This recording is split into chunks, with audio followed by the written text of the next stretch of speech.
이 작품은 오늘날까지 가사가 전해지는 유일한 백제가요다. 그러니까 문학사적인 의의는 유일한 백제가요다라는 거 잘 기억해놓는데, 그래서 구비문학의 특징을 바탕으로 한국문학의 개념과 범위를 생각하면서 이렇게 됐을 때 구비문학이라는 거 말 그대로 입에서 입으로 전해지는 거지. 그래서 얘 같은 경우에도 마찬가지로 입에서 입으로 전해지는데 얘는 특징적인 게 있어. 이거 그때 선생님이 배울 때 얘기해 줬는데 기억나냐? 제목은 필요 없으니까 요만 내용을 딱 보면 내용적으로 봤을 때 특징적인 게 있어. 뭐가 있을까? 후렴구. 후렴구? 후렴구를 또 뭐 다른 게 뭐 있어? 기억나는 거.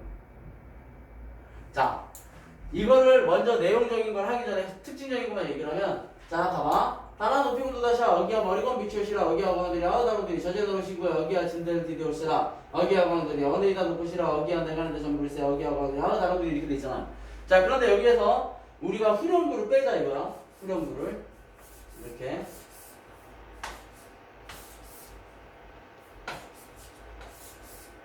이렇게 이렇게 뺐잖아.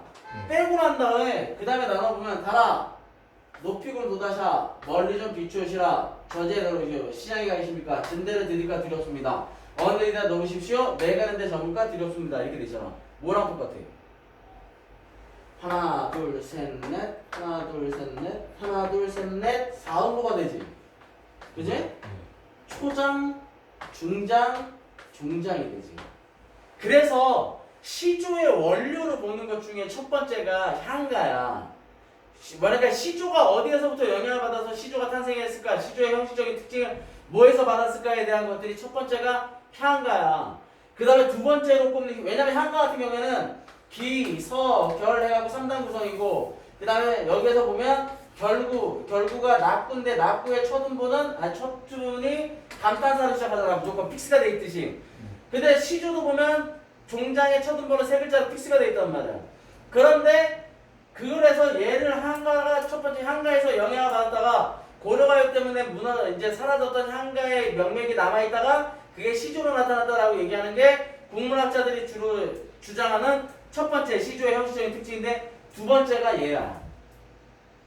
그러니까 쉽게 얘기하면 이런 작품들이 남아 있는 게 백제가요인 이 유일한 백제가요 고려가요밖에 없는데 남아 있는 게 가사가 남아 있는 게 이런 애들이 쭉 전해지다가 후렴구가 싹 생략되기 시작을 하면서 후렴구를 넣지 않고 내용만 딱 정리를 한 게 시조다라고 얘기를 하는 경우들이 있어.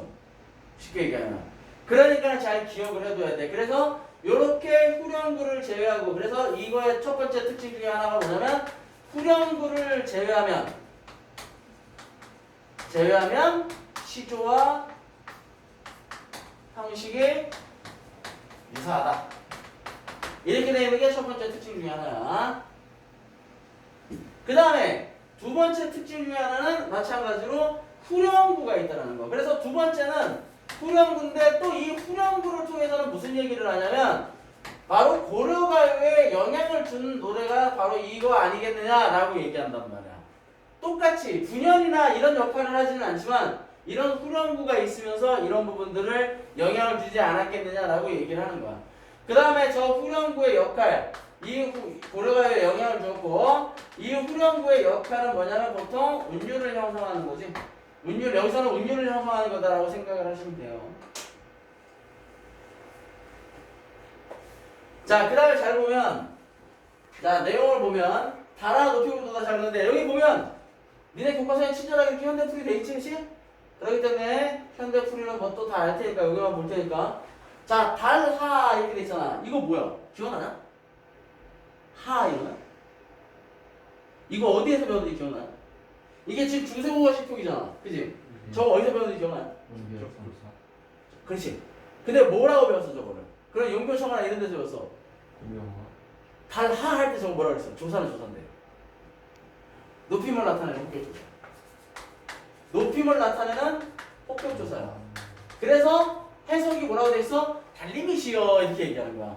그래서 잘 보면 뭐가 있었냐면 거기에 석포상전이나 이런데 뭐 다른 작품들에 닌금하 아르쇼소 이렇게 돼 있잖아. 용교청가에 보면 닌금하 아르쇼소 할아버지만 믿으시겠습니까 이렇게 나오잖아. 높임의 혹격조사가 나옵니다. 혹격 부른다. 혹격조사야. 그 다음에 달아 높이군 도다샤 돋아주세요 도드시어 다음에 여기서는 또 이걸 알아야지. 내 이런 형식적인 것만 알아야 돼. 달 이렇게 얘기하는데 우리가 보통 왜 드라마나 영화 속에서 보면은 왜 멀리 떠나간 이불 향해서 고전 이런 데 작품 보면 장독대 위에다가 정화수 깨끗한 물 떠놓고 막 빌잖아. 그 비는 대상이 달이잖아. 그래서 달은 뭐냐면 바로 기원의 대상. 소원을 비는 대상이 되는 거야. 소원을 비는 대상. 그래서 달님이셔 높이 좀 돋아주세요. 그러면서 멀리 좀 비춰오시라. 멀리 좀 비춰주십시오 라고 얘기하는 거야. 그러면서 후렴구가 나오고 그 다음에 저제 너려 신고 이렇게 뗄 때 저자에 가 계십니까? 이렇게 얘기하는 거지. 그랬을 때 저자는 뭐냐면 저작거리 생각하면 쉽지. 바로 시장이에요. 시장. 시장에 가 계십니까? 이렇게 얘기하는 거야. 그런데 중요한 것 중에 하나가 바로 이거지. 이거 증대. 증대가 중요한 것 중에 하나. 증대는 진 곳인데 위험한 곳을 얘기한다고 생각하면 돼. 위험한 곳. 그런데 그러면 이제 위험한 곳인데 이 저작거리 시장에 가 있는데 뭐가 위험하냐 했을 때 이걸 통해서 님의 직업을 알 수 있는 거야. 말하자면 남편의 직업을 알 수 있는 거야. 남편의 직업. 남편의 직업이 물건을 파는 행상을 하는 사람이거나 이런 사람이겠지. 시장에 가 계십니까? 이렇게 있으니까. 그러면서 증대를 드릴까 두렵습니다 해서 위험한 곳에 있을까 두렵습니다 이러는데 자 시장에서 장사하는 사람 입장에서 돈을 버는 사람 입장에서 위험한 곳이면 뭘까 처음에? 바로 도둑이나 강도를 얘기하겠지. 도둑이나 강도. 그 다음에 두 번째는 뭘까? 쉽게 얘기하면 한 잔이지. 하면서 한 잔. 그러니까 쉽게 얘기하면 바로 술과 여자가 문제일 거고. 그러니까 쉽게 얘기하면 기생집 같은데 말하자면 그런 술집 같은 데를 드나들까 걱정스러운 거야. 그 다음에 세 번째는 뭘까? 남자들이라면 역시 오바. 그렇지. 싸늘하 나 비수 같은 뒤로 날아서 꽂힌다면 타짜에 대해서 날리면서 도박이 있을 거. 노름 같은 게 두려워지는 거야. 그래서 이런 데 있을까봐 걱정스러워지는 거야. 그러면서 여기서 드디어 올세라 이렇게 돼 있는데 자 여기도 나오면 뭐뭐 할시라 뭐뭐 할시라 나오지. 뭐뭐 할시라 이렇게 얘기를 하면 이건 보통 무슨 뜻이냐면 뭐뭐 할까 두렵습니다 라는 뜻이야. 이렇게. 그러니까 뭐뭐 할까 두렵습니다 라는 뜻이니까 증대 위험한 곳에 갈까 드들까 두렵습니다 라는 뜻일 거고. 그래서 어기하고 하늘에 어느 이다 놓고시라 하는데 어느 이다 놓고시라 하니까 놓으십시오. 뭐를? 짐을 놓아라. 그러니까 거기에 머물러라, 짐을 놓아라, 멈추어라 뭐 이런 식이겠지. 그러니까 걱정스러워하는 거야. 그러면서 내 가는데 저물을 세라. 내 가는데 뭐가 달이 저물까 두렵습니다 라고 얘기하는 거야. 그러니까 저물지 말아주세요. 그러니까 달님한테 얘기하는 거잖아. 그치? 그러면 내 가는 데는 보통 또 이것도 두 가지로 해석이 돼. 두 가지로 해석이 되는데 첫 번째는 뭐냐면 님이 이미 오는 길이거나 두 번째는 내가 임을 마중 나가는 길. 이렇게 보통 이해를 한다고 생각하면 조금 더 쉽게 생각할 수 있어요. 그래서 이 시에서는 뭘 얘기하는 거냐면 행상을 나간 남편에 대한 걱정을 나타내는 작품이 바로 이 작품이 된다. 무슨 얘기인지 알겠죠? 그래서 작품을 보면 내용은 되게 쉬워요. 그래서 보통 이제 우리가 아까 얘기한 대로 구성 자체는 이렇게 하나, 그 다음에 이렇게 두 개, 여기 하나, 이렇게 하나, 이렇게 두 개, 그 다음에 이렇게 세 개, 세 부분으로 나눠지는 거고. 그래서 아까 얘기했듯이 시조와 형식이 유사하다는 거 이런 얘기예요. 그 다음에 주제는 행상 나간 남편에 대한 걱정을 한다라고 얘기하는 거니까 잘 기억을 해두시면 돼요. 그래서 보면 여기 이제 이런 작품들 할 때 꼭 기억해 둬야 될 게 뭐냐면 잘 모르겠잖아. 그럼 잘 모르겠으면 이거 지우다? 지워도 되죠? 자 이거 있죠 이거 현대어풀이. 잘 모르겠으면 현대어풀이를 잘 읽어주세요. 현대어풀이를 먼저 보고 봐도 돼요. 그래서 보면 달리기시오 높이 돋으시오 멀리 비춰주세요. 시장에 가 계신가요? 진 곳을 디딜까 두렵습니다. 어느 것이나 다 놓아버리시오. 내인 가는 길 전문가 두려워라 이렇게 얘기하는 거.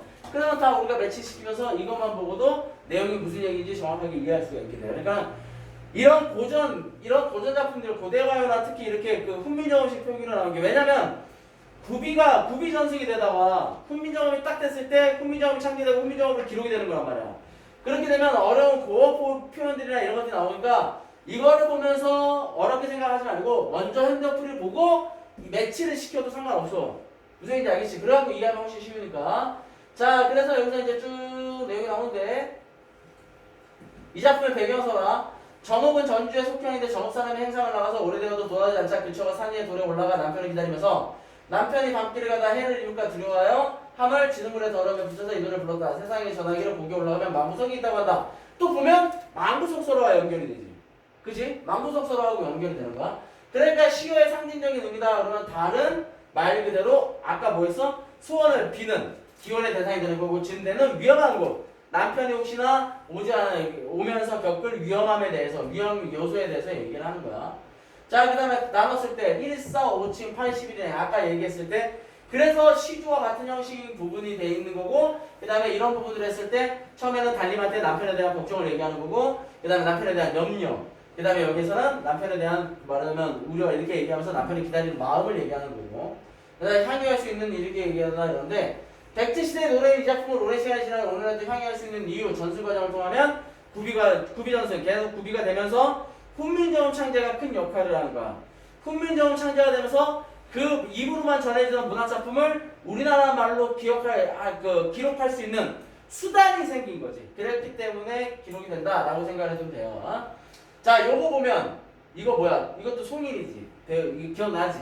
그럼 정우사와 비교해 감상하고 한국문학의 범위다 이렇게 되는데 얘 같은 경우에는 하나, 둘, 셋, 넷, 다섯, 여섯, 일곱 개 이렇게 되잖아? 그래서 7원절과 한시야 이게. 7원절과 한시.